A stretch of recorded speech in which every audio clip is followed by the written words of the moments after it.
माझी वहिनी दिसायला खूप सुंदर होती आणि आज माझ्या भावाच्या लग्नाचा दिवस होता. आम्ही लग्नाची मिरवणूक घेऊन घरी आलो होतो. मी वहिनीला तिच्या रूममध्ये सोडायला जात होते. माझ्यासोबत इतर आमच्या शेजारून आलेल्या आणखी 2-4 मुलीही होत्या. आम्ही वहिनीचा पलंग छान फुलांनी सजवलेला होता. मी माझ्या वहिनीकडे पाहिले तर वहिनी मला डोळ्यांनी खुणावत होती. मला वाटले की कदाचित तिला मला काही सांगायचे आहे. मग मी तिला विचारले, काय सांगायचे आहे? वहिनी यावरती म्हणाली की बाकीच्या मुलींना रूमच्या बाहेर पाठवा, पण तुम्ही इथेच थांबा. मला आश्चर्य वाटलं. मी माझ्या वहिनीला आधी ओळखत नव्हते. तसेच माझी त्यांच्याशी मैत्रीही नव्हती. पण वहिनीला त्याच्यासाठी मला काहीतरी सांगायचं होतं. मला तर आनंद झाला. बाकीच्या मुलींना मी पाठवले. मी माझ्या वहिनीकडे प्रश्नार्थक नजरेने पाहिले. वहिनीच्या चेहऱ्यावर हसू दिसत नव्हते. ते मला आणखीनच काळजीत टाकत होते. वहिनी माझा हात धरून रडत म्हणाल्या, देवासाठी मला इथे एकटे सोडून जाऊ नका, मी मरून जाईल. यावर मी वहिनीला समजवले. म्हणाले, अगं तू का मरशील? माझा भाऊ तुझ्या सोबत आहे, तो तुझा नवरा आहे. आता तू विवाहित आहेस, त्यात रडण्यासारखे काय आहे? माझे बोलणे ऐकून वहिनी जोरजोरात रडू लागली. आता मला तिच्या रूपाची भीती वाटू लागली होती. मी तिला खूप समजवण्याचा प्रयत्न केला की हे सर्व प्रत्येक मुलीच्या आयुष्यात घडते. मग मी उठले आणि निघायला लागले. तेव्हा तिने माझे पाय धरले. देवासाठी असे करू नका, नाही तर मी मरेन. माझ्या आयुष्यात काहीच उरणार नाही, मी बेइज्जत होईल. यावर मी तिला विचारले, तुझा अपमान का होईल? तो तुझा नवरा आहे आणि माझा भाऊ काही रानटी पशु नाही जो तुझ्याशी गैरवर्तन करेल. तो खूप प्रेमळ व्यक्ती आहे. माझे ऐकूनही वहिनीचं रडण्यात काहीच कमतरता होत नव्हती. मग मला वहिनीच्या खोलीत आणखी कोणाची तरी उपस्थिती जाणवली. मी वर पाहिले तर मला धक्काच बसला. माझे वडील माझ्यासमोर उभे होते. बाबा खूप रागवलेले दिसत होते. वहिनींनी बाबांकडे एक नजर टाकली आणि मग डोळे खाली केले, जणू हे दोघेही एकमेकांना ओळखतात किंवा वहिनींनी बाबाविरुद्ध मोठी तक्रार होती. बाबांनी वहिनीकडे द्वेषाने बघितले आणि माझा हात धरून म्हणाले, तो इथून निघून जा बेटा. आजकालच्या मुलींची हीच सर्व नाटके असतात. तुझ्या अजून लग्न झालेले नाही हे तिला माहीत नाही का? अशा गोष्टी कुमारी मुलीला सांगायची काय गरज आहे? बाबांनी वहिनीकडे रागाने पाहिलं. यावर मी बाबांची समजूत काढत म्हणाले, नाही बाबा, वहिनी फक्त एकटी असल्याने घाबरत होती, म्हणूनच ती मला तिच्यासोबत राहायला सांगते. मला वाटले की वहिनीच्या खोलीत राहावे, पण बाबा मला म्हणाले, तू बाहेर ये, मी तुला काहीतरी सांगतो. मी बाहेर आल्यावर बाबांनी खिशात हात घातला. 2,000 रुपयांच्या 2 नोटा बाहेर काढल्या आणि म्हणाले, हे घे बेटा, तुला अजून पैसे हवेत का? 4,000 रुपये पाहून मला आनंद झाला. मी म्हणाले, बाबा मला अजून पैसे नको आहेत, पण तुम्ही हे पैसे मला का देत आहात? यावर बाबा मला म्हणाले की तुला माझी एक गोष्ट ऐकावी लागेल. बाबांनी सांगितल्यावर मी अधिकच काळजीत पडले. काय गोष्ट आहे बाबा? मी तर तुमची प्रत्येक गोष्ट मान्य करते. माझ्या बोलण्यावर बाबांनी माझ्याकडे खोलवर नजर टाकली आणि म्हणाले, बेटा, तुझी बहिणीने तुझ्या पुढे रडणे, किंचाळणे किंवा विनवणी करेल तरीही तू तिच्याजवळ जायचे नाहीस. ती एक विवाहित स्त्री आहे. ती तिची समस्या स्वतः सोडवू शकते. तुला काय गरज आहे आई बनवून त्याची सर्व समस्या सांभाळण्याची? बरं, आता तू जा इथून. बाबांचे बोलणे ऐकून मी तिथून निघाले. मला वाटले की बाबा पण माझ्या मागे येतील, पण माझ्याबरोबर येणारे जे बाबा तिथे उभे राहिले माझ्याकडून राहावले नाही. मी मागे वळून पाहिलं तर मला असे दिसले की बाबा वहिनीच्या खोलीत जात होते. बाबा मला तिथून दूर करून स्वतः खोलीत जात होते. हे मला विचित्र वाटलं. हे प्रकरण काय आहे? मी रागाने आईच्या खोलीत आले. मी आईला सांगितले की बाबांनी मला पैसे दिले होते आणि मला वहिनीच्या खोलीतून बाहेर काढले आणि मग बाबा स्वतः त्या खोलीत गेले. हे ऐकून आईच्या चेहऱ्यावरचा रंगच उडाला. ती म्हणाली, काही हरकत नाही बाळा, ते तुझे वडील आहेत, तसेच तिचे सासरे पण आहेत. हे तिच्या खोलीत गेले तर त्याच्यात जास्त विचार करण्यासारखे काय आहे? आईच्या चेहऱ्यावर त्रास होता, पण आई मला धीर देत होती. आईने मला सांगितले की तू खूप लहान आहेस, अशा गोष्टींमध्ये पडू नकोस. पण माझ्या मनात एकच गोष्ट आहे, ती तशीच होती. मला रात्री झोपच लागली नाही, म्हणून तहान लागल्याने मी माझ्या खोलीतून बाहेर पडले. मला हे पाहून आश्चर्य वाटले की रात्रीच्या यावेळी त्याच्या खोलीत न राहता माझा भाऊ बाहेर लॉनमध्ये सिगारेट ओढत होता. मला त्याच्याकडे पाहून आश्चर्य वाटले. यावेळी तो पत्नीसोबत असायला हवा होता, पण तो इथे काय करतोय?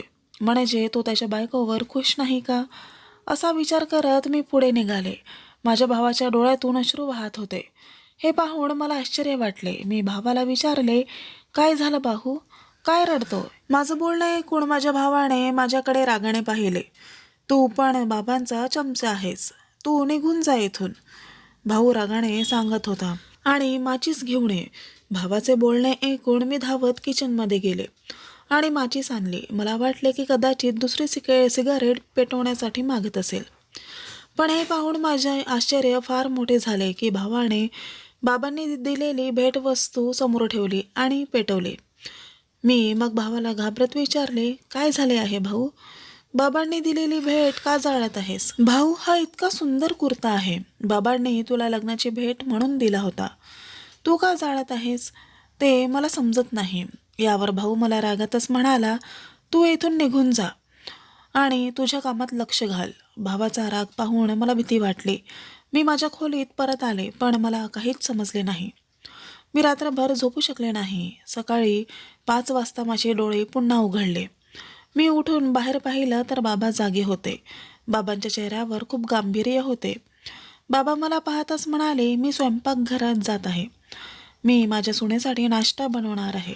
खऱ्या मुली म्हणजेच स्वतःच्या मुली तर दुसऱ्यांची संपत्ती आहेत असे म्हणत बाबा घरात गेले. जेव्हा मी त्यांच्या मागे गेले तेव्हा मला दिसले की ते प्रत्यक्षात नाश्ता बनवत आहेत.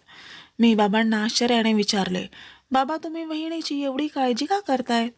त्यावर बाबांनी खूप खोलवर पाहिले आणि उत्तर दिले, कारण ती माझ्या मुलाची पत्नी आहे. मी परवा नाही करणार तर कोण करणार? सासू सुनेला कधीच चांगले बोलत नाही आणि तुझ्या आईवर माझा विश्वास नाही. तिला तर हे पण समजत नाही की आपल्या नवीन सुनेशी कसे वागावे. बाबांनी नाश्ता बनवायला सुरुवात केली. मग मी पण उठून आले. आईचा चेहरा निरागस दिसत होता. 2 दिवसांपासून घरात विचित्र गोष्टी घडत होत्या. मला कोणाबद्दल काहीच सांगितले जात नव्हते. मी माझ्या खोलीच्या दिशेने जात होते तेव्हा मला भाऊ आणि वहिनी त्यांच्या खोलीतून बाहेर येताना दिसले. वहिनींनी पांढऱ्या रंगाचा ड्रेस घातला होता, मेकअप केला नव्हता. त्यांना पाहून मला तर धक्काच बसला. पहिल्या दिवसाची वधू तर ती नववधूसारखीच दिसते, पण वहिनीचा चेहरा उदास आणि भावाचा चेहरा उतरलेला होता. दोघे किचनच्या दिशेने जात होते. त्यांना जाताना पाहून मीही त्यांच्यासोबत येऊन नाश्त्याच्या टेबलावर बसले. तेव्हा बाबा माझ्याकडे एकटक पाहू लागले आणि मला म्हणाले, तू पुन्हा आलीस? या मुलीसोबत बसू नकोस म्हणून मी तुला रात्री पैसेही दिले आणि बोललो होतो की तू या प्रकरणापासून दूर राहा. पण माझ्या बोलण्याचा परिणाम तुझ्यावर का होत नाही? विवाहित मुलींसोबत कुमारी मुलींनी एकत्र बसू नये, ही गोष्ट तू नेहमी लक्षात ठेव. बाबांचे म्हणणे ऐकून भावाने बाबांकडे तिरस्काराने पाहिले. तेव्हा बाबा काही बोलले नाही, पण मी पण तिथेच बसून नाश्ता केला. एक विचित्र शांतता होती जी मला आतून चावत होती. 5 मिनिटे झाली होते तेव्हाच आमच्या घराच्या दारात कोणीतरी हाक मारली. बाहेर बघितले तर वहिनी घाबरलेली दिसत होती. वहिनीही भावाच्या मागे निघून गेली तर बाबाही सोबत गेले. मी आईला सांगितले की आपण पण परत जाऊन बघू. आई म्हणाली, नाही, तुझ्या वडिलांना तुला याच गोष्टीसाठी पैसे दिले होते जेणेकरून तू या प्रकरणापासून दूर राहा. मग त्यांच्या मागे लागायची काय गरज? गप्प बस इथेच. मी 10 मिनिटांनी निघून गेली. दारात माहीत नाही कोण होते. खूप उशीर झाला होता. बाबा आणि भाऊ नाश्ता चहाच्या टेबलावर आले नव्हते. तेवढ्यात मला माझ्या वहिनीच्या ओरडण्याचा आवाज येऊ लागला. मी तिथून बाहेर जाऊ लागले तेव्हा बाबा आमच्या खोलीजवळ परत आले आणि खोलीचे दार बाहेरून बंद केले. मी बाहेर जाण्याचा प्रयत्न करत होते, पण बाबांनी दार उघडलेच नाही. आतापर्यंत बराच वेळ निघून गेला. मला माझ्या कानात वहिनीच्या वेदनाच्या किंकाळ्या ऐकू येत होत्या. बाबा बाहेर काय करत आहेत? आई, तू मला का सांगत नाहीस? मी आईला विचारले असता तिच्या डोळ्यातून अश्रू वाहू लागले आणि ती म्हणाली, मी तुला काहीही सांगू शकत नाही मुली. मला माझे घर तोडायचे नाही. चांगल्या स्त्रिया घर एकत्र ठेवतात, घर तोडत नाही. जवळपास अर्धा तास असाच गेला. मी वहिनीची वाट पाहत राहिले, पण भावाने दार उघडले नाही. अखेर 2-3 तास निघून गेले तेव्हा बाबांनी दार उघडले. मी हताश होऊन बाहेर आले. खबरदार, तू त्या बेधुंद बाईच्या खोलीत गेलीस तर, बाबा मला अडवताना म्हणाले होते. तेव्हा मी बाबांना म्हणाले, बाबा तुम्ही वहिनीला बेकार का म्हणतात? शांतता नावाची कोणतीही गोष्ट या घरात कधीच येऊ शकत नाही असे मला वाटते. असं म्हणत मी माझ्या खोलीकडे निघाले. पण मला माझ्या वहिनीची खूप काळजी वाटत होती. बाबा इकडे तिकडे झाल्यानंतर मी वहिनीच्या खोलीजवळ गेले. मला वहिनींना विचारायचे होते की काय झालं, तेवढ्या जोरात का रडत होती. पण वहिनीच्या खोलीचा दरवाजा बंद आहे हे पाहून मी निराश झाले. मी खोलीत लक्षपूर्वक ऐकत असताना मला अजूनही वहिनींच्या मंद मंद रडण्याचे आवाज ऐकू येत होते. मी वहिनीच्या खोलीचा दरवाजा खूप वेळा वाजवला, पण तिने दरवाजा उघडला नाही. इतक्यात घराच्या दारातून पुन्हा कोणाचा तरी आवाज आला. मी जाऊन दार उघडून पाहिलं तर वस्तीतील एक महिला उभी होती. तिच्या चेहऱ्यावर एक विचित्र हास्य होते. ती मला म्हणाली, तुझी आई कुठे आहे? मी तिला आत घेऊन आले. आईने तिला आदराने बसवले, चहा दिला. त्या महिलेने माझ्या आईला विचारले की काय झाले होते. थोड्या वेळापूर्वी तुमच्या सुनेच्या किंचाळण्याचा आवाज येत होता. लग्न होऊन फक्त 2-4 दिवस झाले आहेत आणि तुम्ही हे नाटकं सुरू केले आहे. हे आश्चर्यकारक आहे. कोणाच्या तरी मुलीला आणून तुम्ही तिच्यावर अत्याचार करत आहात. आईने हे ऐकल्यानंतर मान खाली केली. आई म्हणू लागली, हे माझ्या पतीचे प्रकरण आहे, यात मी काही बोलू शकत नाही. नवऱ्याचं हे प्रकरण कसे घडले असं त्या महिलेने तोंडावर हात ठेवून विचारले. हा तुमच्या मुलाचा प्रश्न आहे. ते तुमच्या मुलाची बायको आहे ना? तुम्ही काहीतरी करायला हवं. त्याचे बोलणे ऐकून आई तिथून उठली. या गोष्टीचं खूप वाईट वाटल्यासारखं मला जाणवलं. मी आईला तिच्या खोलीत रडताना पाहिले. चहा पिऊन ती महिला निघून गेली. मी आईकडे आले आणि समजावू लागले, आई काय झालंय? तुझ्या रडण्याने काही सुरळीत होणार नाही. आणि मग खरं प्रकरण काय आहे ते तू मलाही सांगत नाही. त्यावर आई म्हणाली, मुली तू अजून लहान आहेस, मी तुला काहीच सांगू शकत नाही. असे म्हणत आईने चादर घेतली आणि झोपली. इतक्यात वहिनीच्या खोलीतून आवाज आला. ती मला हाक मारत होती. मी तिच्या खोलीत गेल्यावर ती मला म्हणाली की एक पेन आणि कागद आणून द्या. यावर मी वहिनीला विचारले की तुम्ही पेन आणि कागद कशाला हवे आहेत? त्याचं तुम्ही काय करणार? यावर वहिनी माझ्याकडे रागाने पाहत होती. मी पुन्हा जाऊन तिला पेन आणि पेपर देऊन आले. तिने पुन्हा खोलीचा दरवाजा बंद केला. मी माझ्या खोलीत परत आली होती. संध्याकाळी भाऊ आला होता. तेव्हा त्याचा चेहराही उदास होता. भाऊ, आई आणि बाबा माझ्यापासून काय लपवत होते ते मला काहीच समजत नव्हते. मग त्याच रात्री घरात प्रचंड वादळ आलं. मी माझ्या खोलीत पडून होते तेव्हा भावाच्या खोलीतून ओरडण्याचा आवाज येऊ लागला. यावेळी रडणारी वहिनी नसून भाऊ होता. मी बाहेर आले तर भाऊ रडत होता. त्याने लगबगीने बाबांच्या खोलीकडे धाव घेतली आणि म्हणू लागला, बाबा राधा मेली. बाबा राधाची प्रकृती अत्यंत वाईट आहे, राधाला वाचवा. भावाचे ते बोलणे ऐकून बाबा ही त्यांच्या खोलीतून धावत वहिनींच्या खोलीत गेले. ती खोलीत पालथी पडून होती. वहिनीच्या तोंडातून रक्त येत असल्याचे मी पाहिले. हे बघून मी खूप रडले. भावाने बाबांना सांगितले की त्याला त्याच्या पत्नीला दवाखान्यात घेऊन जायचे आहे, पण बाबांनी हातवारे करून त्याला गप्प केले. बाबा म्हणाले, हॉस्पिटलमध्ये नेण्याची अजिबात गरज नाही, तुझ्या पत्नीने आत्महत्या केली आहे. एवढे बोलून बाबांनी डोळे मिटले. वहिनी खूप सुंदर होती आणि लग्नाच्या अवघ्या 3 दिवसातच तिने हे जग कायमचे सोडले. माझी खूप वाईट अवस्था झाली होती. मी खूप रडत होते. मी कधी वहिनीकडे तर कधी बाबांकडे पाहायचे. सगळे काळजीने उभे होते, पण बाबांच्या चेहऱ्यावर गांभीर्य होते. बाबा माझ्या भावाला म्हणाले, बेटा तिच्या कुटुंबाला बोलाव आणि त्यांना सांग की तुमच्या मुलीला घेऊन जा. बाबाने वहिनीच्या घरच्यांना फोन केला. अर्ध्या तासात ते आमच्या घरी घुसले आणि त्यांनी भावाला अनेक धमक्या दिल्या. त्यांनी सांगितले की ते त्यांच्या मुलीचे पोस्टमॉर्टम करतील आणि आमच्या मुलीला मारणारे तुम्हीच आहात. भावाला अनेक आरोप झाले. तू आमच्या मुलीला विष पाजून मारले आहेस, असा आरोप वहिनीचे आईवडील करत होते. पण बाबा विचारात बुडाले होते. बाबांनी त्या सर्व लोकांना वहिनीच्या खोलीतून हाकलून दिले. यावेळी या खोलीत काहीही कोणीही येणार नाही. ही खोली बंदच राहील. बाबा खोलीला आतून कुलूप लावून स्वतः त्या खोलीत बसले. हे मला कळले नाही. अनेक गोष्टी सांगून वहिनीचे आई वडील निघून गेले होते. भाऊही रडत बसला होता.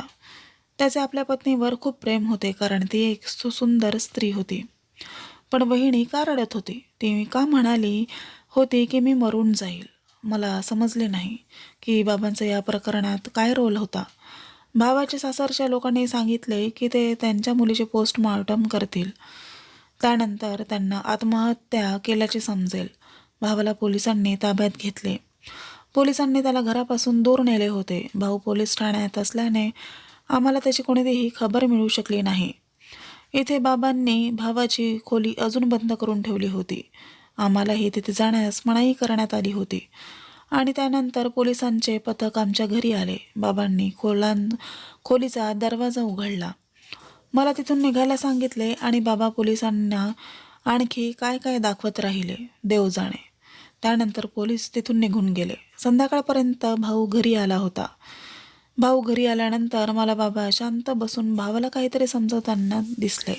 बेटा, मी तुला आधीच सांगितले होते की तू पुन्हा विचार कर, पण तुला नेहमीच वाटायचे की तुझे वडील चुकीचे आहेत. मी पण तिथे गेले आणि बाबांना विचारले की प्लीज बाबा, काय चाललं आहे ते मला पण सांगा. मी थकले आहे की ही कोडी सोडवताना. मी एवढी लहान नाही की मला घरातील घडामोडी कळत नाही किंवा नवरा बायकोचे नाते समजत नाही. बाबा, मी पण लग्नाच्या वयाची आहे. मला या घरात प्रत्येक मुद्दा जाणून घेण्याचा अधिकार आहे. यावर माझे बाबा म्हणाले, ठीक आहे, मी पण तुला सगळं सांगतो, पण मला विचारून दे, तू हे कोणाला सांगणार नाहीस, कारण तुझी बहिणी कशीही असली तरी ती कोणाची तरी मुलगी होती, कोणाची तरी घरचा आत्मसन्मान होती, जी आता हे जग सोडून गेली आहे.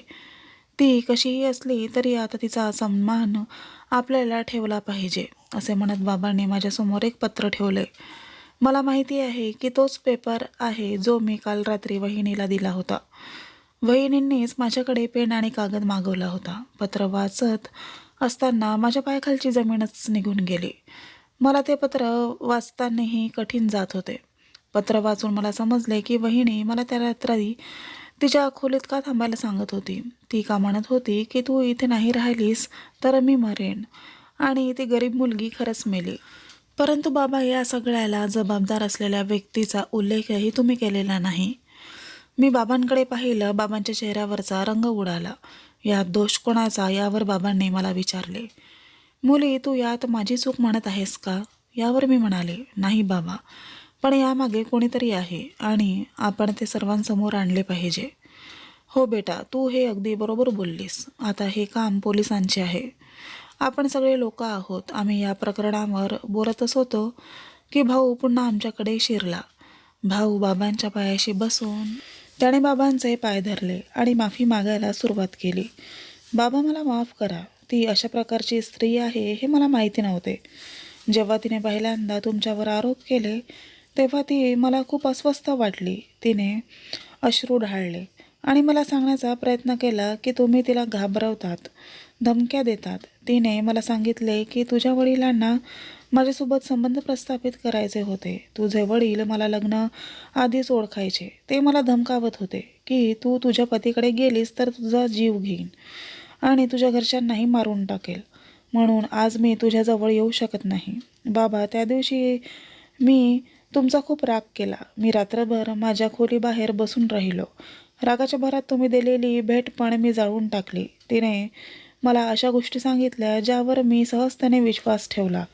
पण बाबा, तिने आत्महत्या करताना सत्य बोलून दाखवले आणि सांगितले की जो तिला घाबरवत होता तो दुसरा तिसरा कोणी नसून तिचा प्रियकर होता. त्याच्यासोबत ती एका बायकोप्रमाणे जगत होती. त्या मुलाकडे राधाची अनेक चित्रे होती जे योग्य वेळ आल्यावर त्याला वापरायची होती. त्याने राधाला धमकी दिली होती की जर ती माझ्याजवळ गेली तर त्या फोटोद्वारे तो तिची बदनामी करेल. माहिती नाही बाबा, तिने हा दोष तुमच्यावर का लावला. पण ज्या दिवशी तिच्या प्रियकराने ती सर्व छायाचित्रे आपल्या घराच्या दारात फेकली त्या दिवसापासून माझी खात्री पटली की बाबा, तुम्ही दोषी नाही.